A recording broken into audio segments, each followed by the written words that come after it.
नमस्ते सन्चै हुनुहुन्छ यो घोडा हजुरकै हो यो संस्थाको घोडा हो संस्थाकै अनि यो हामीले चलाएको छन् अनि यो चलाएको 3 वर्ष भयो 3 वर्ष 3 वर्षदेखि अगाडि हजुर कुन पेसामा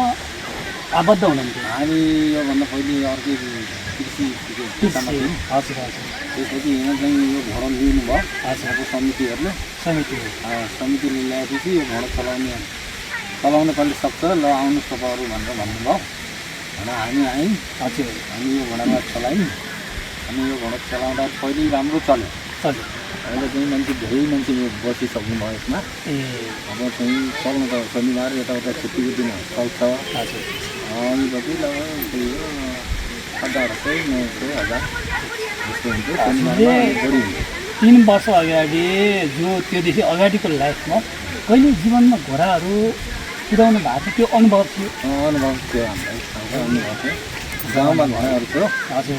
घरमै पाल्नु भएको थियो हामीले पालेको थिएनौँ यसो चाहिँ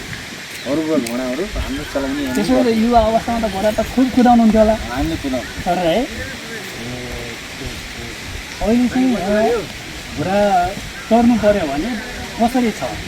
यसको चाहिँ फोटो मात्रै खिचाउँछु भनेपछि तपाईँलाई लोकेसनमा लगिदिने फोटो जति खिचे पनि राखिदिए हो अनि एउटा राउन्ड भन्ने हुन्छ एरिया हुन्छ त्यो एरिया घुमेर आएपछि त्यसमा टिकटक भिडियो तपाईँले जे पनि गराउन सक्नुहुन्छ त्यसमा 100 रुपियाँ ल्याइन्छ 100 रुपियाँ अहिले हजुर 3 वर्ष यसमा जोडिँदै गर्ने क्रममा भाइले पनि बुझ्नुभयो होला यो घोडालाई बेच्नु पर्यो या किन्नु पर्यो भने यसको मूल्य मोटामोटी कति पर्छ होला यसलाई पहिले ल्याउँदाखेरि यहाँको समितिहरूले योभन्दा 3 वर्ष अगाडि यो नेपालगञ्जदेखि ल्याउनु भएको नेपालगञ्जदेखि भाडासहित यसलाई 1,65,000 भरेको थियो 1,65,000 हजुर यो यति मोटो थिएन दुब्लो थियो अहिले आएर यो मोटो घाटो भएको छ यसलाई काम पनि त्यस्तै सुविधाको काम छ अनि मान्छे आयो भने चढाउने नत्र भने चाहिँ विश्राम गर्ने काम हो यसलाई खुवाउनु पर्छ चनाहरू खान्छ यसले चाहिँ ब्रान्डहरू खान्छ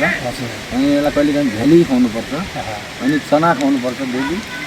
अनि यसले 1.5 किलो चना खान्छ दिनमा अनि अरू चाहिँ यो गाउँको चोकर र यो चाहिँ ब्रान्ड मिसाएर यसले दाना खान्छ यसले 1-1.5 घन्टा चर्न पनि पर्छ चराउने ठाउँ पनि दिनुपर्छ घाँस